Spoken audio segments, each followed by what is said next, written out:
السلام علیکم، کیا حال ہے؟ شروع کرتے ہیں۔ الحمدللہ رب العالمین والصلاة والسلام علی اشرف الانبیاء والمرسلین وعلی آلہ واصحابہ ومن سنتہ الی یوم الدین۔ اللہم اجعلنا منہم ومن الذین آمنوا وعملوا الصالحات وتواصوا بالحق وتواصوا بالصبر، آمین یا رب العالمین۔ ثم اما بعد فاعوذ باللہ من الشیطان الرجیم، بسم اللہ الرحمن الرحیم۔ رب اشرح لی صدری ویسر لی امری واحلل عقدۃ من لسانی یفقہوا قولی۔ اللہم ثبتنا عند الموت بلا الہ الا اللہ۔ اے ہمارے اللہ، ہمیں ہماری موت پر کلمہ لا الہ الا اللہ پر ثابت قدم رکھیے، آمین یا رب العالمین۔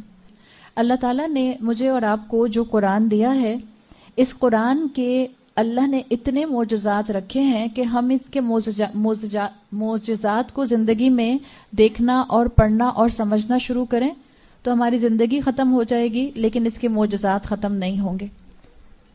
قرآن کے ساتھ کئی اینگل سے ریلیشن شپ بن سکتا ہے، جیسے مثال کے طور پر مومن کا یا مسلمان کا قرآن کے ساتھ ایک ریلیشن شپ یہ ہے کہ قرآن کو سننا۔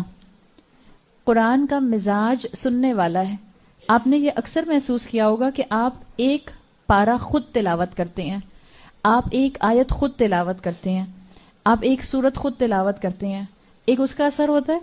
ایک سورت آپ کسی کی تلاوت کی ہوئی سنتی ہیں، ایک اس کا اثر ہوتا ہے، یعنی کوئی قاری تلاوت کر رہا ہے، اس کا الگ امپیکٹ ہوتا ہے۔ ایک آپ اسی سورت کی کسی سے ایکسپلینیشن سنتی ہیں، اس کا بالکل الگ امپیکٹ ہوتا ہے۔ قرآن کا مزاج اسکالرز کے مطابق سننے والا ہے۔ جیسے آپ کے گھر میں، آپ میں سے ہر ایک کے گھر میں کئی تفسیریں موجود ہوں گی، آپ چاہیں تو کسی بھی بک شاپ سے تفسیر کی کتاب خریدیں اور اسے پڑھنا شروع کر دیں، لیکن یہ آپ کا ایکسپیرینس ہوگا کہ آپ تفسیر پڑھیں، اس کے مقابلے میں آپ تفسیر یا ایکسپلینیشن کو سنیں، اس کا امپیکٹ بالکل الگ آتا ہے، بالکل آپ کا ذہن ایک طرح سے الگ سوچ پر چلا جاتا ہے۔ تو نمبر ایک، قرآن کا ریلیشن شپ اور آپ کا اور میرا ریلیشن شپ کیا ہونا چاہیے؟ قرآن کو سننا۔ اور قرآن کو سننے کے لیے بھی کیسا کرائیٹیریا دیا گیا ہے؟ قرآن کو توجہ سے سننا۔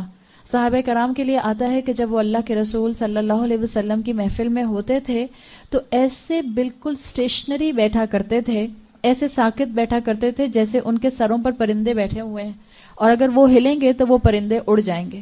یعنی ان کا کنسنٹریشن نمبر 1 سننے پر ہوتا تھا، نمبر 2 غور سے سننے پر ہوتا تھا۔ یہ چیزیں بہت کاؤنٹ کرتی ہیں۔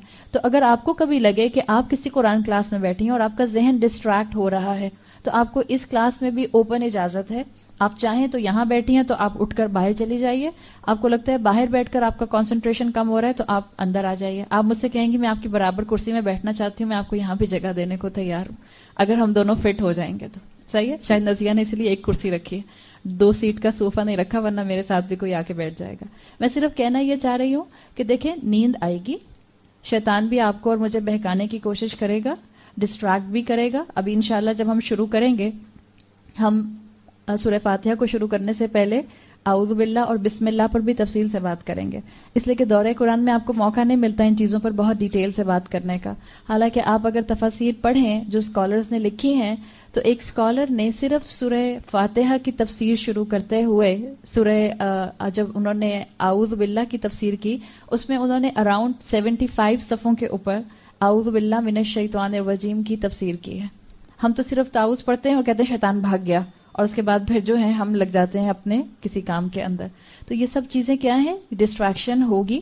آپ کا اور میرا کام کیا ہے؟ ہم اس ڈسٹریکشن کو دور کرنے والے بنیں۔ آپ کے لیے ہم ماحول پرووائڈ کریں گے، آپ نے ٹہلنا ہے آپ ٹہل لیں، آپ کو اٹھ کر جگہ بدلنی ہے آپ جگہ بدل لیں۔ ہاں، اب آپ کو اس کی اجازت نہیں ہے کہ اب آپ کا موڈ نہیں ہو رہا سننے کا، یا آپ ڈسٹریکٹ ہو رہی ہیں تو آپ نے موبائل نکالا اور آپ نے اس میں کینڈی کرش کھیلنا شروع کر دی۔ آپ کہیں اچھا عائشہ نے کہا تھا اجازت ہے کہ آپ اگر ڈسٹریکٹ ہو رہی ہوں تو آپ اپنی کوئی پوزیشن بدل لیں۔ کینڈی کرش یا کوئی بھی گیم موبائل میں کھیلنے کی اجازت نہیں ہے، آپ جگہ بدل سکتی ہیں، ٹہل سکتی ہیں۔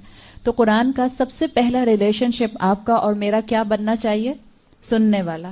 اچھا، یہ سننے والا ریلیشن شپ اور پھر رمضان، ان کا بہت گہرا تعلق ہے۔ اس طرح سے کہ دیکھیں الحمدللہ آپ میں سے جتنی بھی خواتین ہیں جن کے بچے چھوٹے نہیں ہیں، اور مجھے ابھی بھی کوئی بھی ایسی خاتون نظر نہیں آ رہی جس کے گود میں نیو بورن بیبی ہو، اگر آپ کا بچہ اتنا چھوٹا نہیں ہے اور آپ کے اندر انرجی باقی ہے اور آپ کو ہمت ہے، پلیز کسی مسجد میں جا کر قرآن کو سنیے، قرآن کی تلاوت سنیے۔ جبرائیل علیہ السلام رسول اللہ صلی اللہ علیہ وسلم کے پاس ہر رمضان میں جب آیا کرتے تھے، قرآن کی دہرائی ہوتی تھی، اور قرآن کی دہرائی اس کے ٹیکسٹ کی ہوتی تھی۔ الحمدللہ میں اس بات پر یقین رکھتی ہوں کہ آپ میں سے زیادہ تر خواتین کو قرآن کی تلاوت میں سے بھی مفہوم سمجھ آتا ہوگا، کسی ایک آیت سے پتہ چل جاتا ہوگا کہ اچھا یہاں یہ ذکر چل رہا ہے۔ تو پلیز کوشش کر کے تراویح پڑھنے ضرور نکلیے۔ اگر آپ کو لگتا ہے کہ آپ تراویح پڑھنے نہیں نکل سکتی، کوئی آپ کی فزیکل ایلمنٹ ایسی ہے تو وہ الگ معاملہ ہے، بچے چھوٹے ہیں وہ الگ معاملہ ہے، یا آپ کی کنسنٹریشن مسجد میں نہیں ہوتی وہ الگ معاملہ ہے، لیکن اس کام کے لیے کہ آپ پورا قرآن سن لیں، کوئی آپ کے سامنے پورے قرآن کی تلاوت کرے عربی ٹیکسٹ کی، اس سے بہترین موقع ہے تراویح سننے جانا۔ اور پلیز جب آپ تراویح سننے جائیں تو اس کی فکر نہ کریں کہ ہم کس مسجد میں جا رہے ہیں۔ انشاءاللہ ہم ان 10-20 دنوں میں جو کوشش کرنا چاہ رہے ہیں وہ یہ کوشش کرنا چاہ رہے ہیں کہ اللہ تعالیٰ ہمیں یہ توفیق بھی دے دے کہ ہم قرآن کو سمجھنے کے ساتھ ساتھ، قرآن کو سننے کے ساتھ ساتھ اپنے ذہن سے ڈاؤٹس کو ہٹانے کے قابل بھی ہو سکیں۔ اصل مقصد یہ ہے، اس کی فکر نہ کریں کہ مولوی صاحب کیسا پڑھ رہے ہیں اور مسجد کس کی ہے۔ پڑھا جا رہا ہے کس کا کلام؟ اللہ کا، اور اللہ کے کلام کے الفاظ چاہے کوئی بھی پڑھے، کیا وہ ایک جیسے ہوتے ہیں؟ بالکل ایک جیسے ہوتے ہیں۔ اور ینگ بچیوں کو، جو آپ کے ینگ بچے ہیں، بچے اور بچیاں، ان کو تو ضرور مسجد لے کر جائیے، اس لیے کہ ان کے کان پر پورا قرآن پڑھنا بہت ضروری ہے۔ خود بھی آپ نے قرآن پڑھنا ہے اور آپ نے قرآن کو سننا بھی ہے، یہ کام آپ نے کرنا ہے۔ تو ایک ریلیشن شپ ہمارا سننے والا رمضان میں اس طرح پورا ہو سکتا ہے۔ دوسرا، قرآن کے ساتھ جو ریلیشن شپ مومن کا ہوتا ہے، جو اللہ بنانے کی بات کرتا ہے، وہ یہ کہ قرآن کو ذکرہ کہا گیا ہے، ریمائنڈر کہا گیا ہے، نصیحت کہا گیا ہے۔ قرآن میں آتا ہے فذکر بالقرآن من یخاف وعیدی، اس کو جو میرا خوف رکھے اس کو میری نصیحت کے ساتھ میری طرف سے وعید، کوئی ٹائڈنگ دے دیجئے، گلیڈ ٹائڈنگ ہو یا کسی عذاب کی کوئی بشارت ہو، یا دے دیجئے۔ اللہ نے خود قرآن میں اس کو ریمائنڈر کہا ہے۔ اور قرآن ریمائنڈر کیوں ہے؟ اس لیے کہ ہم انسان ہیں، انسان بنا ہے forgetfulness سے، نسیان سے، انسان بھول جاتا ہے، تو ہمیں بار بار ریمائنڈرز کی ضرورت ہوتی ہے۔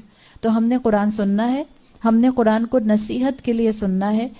پھر ایک اور ریلیشن شپ ہوتا ہے، آپ دیکھیں یہ جو ریلیشن شپس ہیں یہ اسکالرز گریجولی بتاتے ہیں۔ اچھا، میں آپ کو یہاں جتنی بھی باتیں بتاؤں گی آج یا آنے والے دنوں میں، اس میں سے کوئی بھی بات میری اپنی بات نہیں ہے، یہ میں نے ابھی آپ کو واضح کر دیا ہے۔ یہ سب اسکالرز کی باتیں ہیں، یہ سب مفسرون کی باتیں ہیں جو کتابوں سے پڑھی گئی ہیں یا اسکالرز سے سنی گئی ہیں اور آپ کو بتائی جا رہی ہیں۔ اتنی پاسبلٹی نہیں ہوتی کہ ہر مرتبہ جو جملہ کوٹ کیا جائے اس کے لیے آپ کو بتا دیا جائے کہ یہ فلاں تفسیر کا فلاں پیج پر فلاں مفسر کا بتایا ہوا جملہ ہے، لیکن ہے سب وہی باتیں جو مفسرون نے بتائی ہیں۔ مفسرون یہ لیولز بتاتے ہیں قرآن سے تعلق قائم کرنے کے۔ پہلا تعلق کیسے قائم ہوگا؟ آپ اس کو سنیں، ٹھیک ہے، اور کیسے سنیں؟ غور سے سنیں۔ دوسرا تعلق اس سے کیسے بنے گا؟ کہ آپ اس سے نصیحت حاصل کریں، یعنی کہ آپ اس کو اپنے لیے ریمائنڈر سمجھیں۔ ریمائنڈر کس چیز کی طرف آپ کو اشارہ کرتا ہے؟ مثال کے طور پہ آپ اپنے موبائل فون میں ریمائنڈر لگاتے ہیں، آپ کے بچوں کے ایگزامز ہو رہے ہیں، آپ کے بچوں نے اپنے موبائل فون میں ریمائنڈر لگایا۔ ریمائنڈر اس چیز کا لگایا جاتا ہے جو آلریڈی چیز آپ کی نالج میں ہوتی ہے۔ کیا ایسا ہی ہوتا ہے؟ آپ ریمائنڈر اسی چیز کا لگاتے ہیں جس کو آپ پہلے سے جانتے ہیں۔ قرآن آپ کو وہ باتیں بتا رہا ہے جو آپ کی فطرت میں آلریڈی موجود ہیں، اللہ نے آپ کی روح کے اندر اپنی معرفت ڈال کر یہاں بھیجا ہے۔ تو قرآن آپ کو اور مجھے ریمائنڈر دیتا ہے، ایک یہ لیول بنتا ہے۔ پھر اس کے بعد ایک اور لیول مسلمان کو قرآن کے ساتھ بنانا ہوتا ہے، ایک اور ریلیشن شپ قرآن سے قائم کرنا ہوتا ہے، وہ ہوتا ہے ریلیشن شپ تفکر کا، غور و فکر کا۔ قرآن کے ساتھ اپنی مائنڈ سیٹ اور اپنی تھنکنگ کو اٹیچ کرنے کا، اس کی بھی بہت ضرورت ہے۔ جیسے قرآن میں آتا ہے سورہ انفال میں، سورہ انفال کی آیت نمبر نہیں، سورہ انفال میں نہیں آتا، سورہ محمد میں آتا ہے، جہاں آتا ہے سورہ محمد میں آتا ہے اور سورہ آل عمران میں آتا ہے لعلکم تفکرون، جہاں اللہ تعالیٰ نے بہت سی اپنی تخلیق کی باتیں بتائیں کہ اللہ نے تمہارے لیے زمین کو بنایا، آسمان کو بنایا، کشتی کو بنایا، اللہ نے پانی کو بنایا، پھر پانی سے نباتات کو بنایا، اور آخر میں اللہ نے کہا لعلکم تفکرون، تاکہ کس لیے اللہ تعالیٰ نے تمہارے سامنے سارے یونیورسل فینومینا کو ڈسکرائب کیا ہے؟ تاکہ تم غور و فکر کرو، تمہاری تھنکنگ اس کے مطابق ہو جائے۔ پھر اس کے بعد ایک اور لیول آتا ہے قرآن کے ساتھ ریلیشن شپ کا، اور وہ ہے تدبر کا ریلیشن شپ۔ جیسے سورہ محمد میں آتا ہے افلا یتدبرون القرآن، کیا یہ قرآن کے اوپر تدبر نہیں کرتے؟ تدبر کیا کہتے ہیں؟ اگر ہم اس کو آسان زبان میں سمجھیں، اس لیے کہ بچے بیٹھے ہوئے ہیں، دبر عربی زبان میں کسی کی بیک کو کہتے ہیں، پیٹھ کو دبر کہا جاتا ہے۔ ایک آپ پیٹھ کے لیے ظہور بھی استعمال کرتے ہیں عربی میں، ظہورہم، ان کی پیٹھوں کے پیچھے۔ عربی زبان کے لیے یاد رکھیں کہ کوئی بھی ایک لفظ دوسرے کا پرفیکٹ سبسٹیٹیوٹ نہیں ہوتا۔ دبر کا مطلب الگ ہوتا ہے، ظہور کا مطلب الگ ہوتا ہے۔ دبر کہتے ہیں کسی چیز کی بیک۔ اچھا، اب اس کو کیسے سمجھیں گے کسی چیز کی بیک کو؟ مثال کے طور پر آپ سب نے سمندر دیکھا ہے؟ کراچی میں رہنے والے سمندر دیکھا ہے کہ نہیں دیکھا؟ دیکھا ہے الحمدللہ۔ سمندر آپ دیکھتے ہیں تو آپ کو، جب آپ سمندر کے سی شور پر کھڑے ہیں، آپ کنارے پر کھڑے ہیں، تو آپ کو سمندر جو نظر آ رہا ہوتا ہے، آپ اس کا سرفیس نظر آ رہا ہوتا ہے یا آپ کو اس کا انٹرنل ڈیپتھ نظر آ رہی ہوتی ہے؟ سرفیس نظر آ رہا ہوتا ہے، ٹھیک ہے۔ اس سمندر کا دبر کیا ہے؟ جو اس کی ڈیپتھ ہے، صحیح، اس کی پیٹھ ہے، یہ ایک طرح سے یہ اس طرح کا دبر ہے۔ ایک تو ظہور ہوتا ہے کہ پیٹھ پیچھے ڈال دینا، یعنی کسی چیز کو ویلیو نہ کرنا۔ دبر کہتے ہیں جس کے لیے تدبر کا لفظ بنا ہے، کسی چیز کی ڈیپتھ میں جانا، اس میں ڈائیو ان کرنا، اس کے اندر چھپے ہوئے خزانوں کو ڈھونڈنا، اس کو کہتے ہیں تدبر۔ یعنی مثال کے طور پر آپ نے ایک آیت پڑھی، آپ نے یہی آیت پڑھی، چلیں افلا یتدبرون القرآن، اللہ تعالیٰ نے سوال کیا ہے کیا یہ لوگ قرآن پر تدبر نہیں کرتے، سوچتے نہیں ہیں؟ کیا اس کے لیے اپنی انٹلیکٹ استعمال نہیں کرتے؟ ایک آیت ہے نا، ہم نے اس کا ترجمہ پڑھا، بہت سے بہت ہم اس کا ترجمہ کیا پڑھیں گے؟ کیا یہ لوگ قرآن پر تدبر نہیں کرتے؟ دیٹس اٹ، اور آپ اگلی آیت پر چلے جاتے ہیں۔ تدبر کیا ہوگا اسی آیت کے اوپر کہ آپ سمجھیں کہ اس کے لیے رسول اللہ صلی اللہ علیہ وسلم نے کیا بتایا، تدبر کیا ہوتا ہے، کس طرح سے قرآن پر تدبر کیا جاتا ہے، یہ کس طرح سے ایک مسلمان کا ریلیشن شپ قرآن کے ساتھ بلڈ کرتا ہے، اور کس طرح سے آپ کو قرآن کے اندر چھپے ہوئے خزانے نظر آتے ہیں۔ جیسے مثال کے طور پر آپ سے میں کہوں سمندر کے کنارے کھڑے ہو کر کہ اس وقت اس کے اندر لاکھوں کروڑوں جو ہیں وہ اللہ تعالیٰ نے مچھلیاں رکھی ہیں، اور ایک آپ نے میری بات سن کر مان لیا، اور ایک آپ نے خود ڈائیو ان کیا، اور آپ نے اسکوبا ڈائیونگ کی، اور آپ سوئمنگ کرتے ہوئے سمندر کی ڈیپتھ میں گئیں، اور آپ نے وہ مخلوقات، وہ کریشنز خود دیکھی۔ تو دونوں میں سے کس کیٹیگری میں آپ کو زیادہ سالڈ یقین اور ایویڈنس مل جائے گا؟ میرے کہنے سے یا خود دیکھنے سے؟ خود دیکھنے سے۔ یہ چیز ہے جو آپ کو قرآن کی آیات پر کرنی ہے۔ اور جب ہم یہ کہتے ہیں کہ قرآن کی آیات پر تدبر کرنا ہے، جب ہم یہ کہتے ہیں کہ قرآن کی آیات پر تدبر کرنا ہے، تو اس کا مطلب یہ نہیں ہوتا کہ اب آج ہم نیا معنی اور نیا مفہوم جو ہے وہ ہم اس آیت کا نکالیں گے، کہ ہم کہیں گے اچھا اب میں خود فگر آؤٹ کرتی ہوں کہ افلا یتدبرون القرآن کے کیا معنی ہے۔ نہیں، یہ نہیں کرنا آپ نے اور میں نے۔ جو اسکالرز نے کام کیا ہے تدبر کا، ہم نے اس کو سمجھنے کی کوشش کرنی ہے کہ کس طرح سے تدبر جو ہے وہ کیا گیا ہے، تاکہ آپ اور میں قرآن کی خوبصورتی کو سمجھ سکیں۔ اچھا، تدبر کرنے کے لیے ایفرٹ ریکوائرڈ ہوتی ہے۔ مثال کے طور پر آپ کے سامنے قرآن کھلا ہوا ہو، اگر آپ کے سامنے قرآن کھلا ہوا ہو اور آپ ترجمہ پڑھ رہی ہوں، اس کے مقابلے میں اب جو میں آپ کو سمجھانے کی کوشش کر رہی ہوں، آپ یہ بتائیں دونوں میں سے کون سا طریقہ زیادہ آسان ہے، جو آپ کو زیادہ اپیل کرے گا؟ سننے والا زیادہ آسان ہے؟ الحمدللہ۔ ویسے میرا خیال تھا آپ لوگ کہیں گے ترجمہ پڑھنے والا زیادہ آسان ہے۔ سننے سے زیادہ اثر آتا ہے، الحمدللہ۔ اللہ کرے کہ اللہ سننے سے ہمارے دلوں کو کھولے، لیکن یاد رکھیں سننے کے لیے جو سب سے بڑی چیز ریکوائرڈ ہوتی ہے وہ آپ کی ایفرٹ ہوتی ہے۔ اس لیے کہ جب آپ کسی چیز پر کانسنٹریٹ کرنے کی کوشش کر رہے ہوتے ہیں، اور خاص طور پر جب آپ قرآن پر کانسنٹریٹ کرنے کی کوشش کر رہے ہوتے ہیں، تو ایک مخلوق موجود ہے اس کے مقابلے میں جو آپ کو ڈسٹریکٹ کرنے کی پوری کوشش کرتی ہے، اور وہ شیطانوں کی اور جن کی مخلوقات ہیں، جو چاہتی ہیں کہ آپ کسی بھی طرح سے قرآن کے اندر کا مفہوم پہچان نہ سکیں۔ آپ سرفس پر رہیں، بس سامنے سامنے سے قرآن کو دیکھتے رہیں، اور آپ کے لیے چیزیں جو ہیں وہ مشکل ہوتی جائیں۔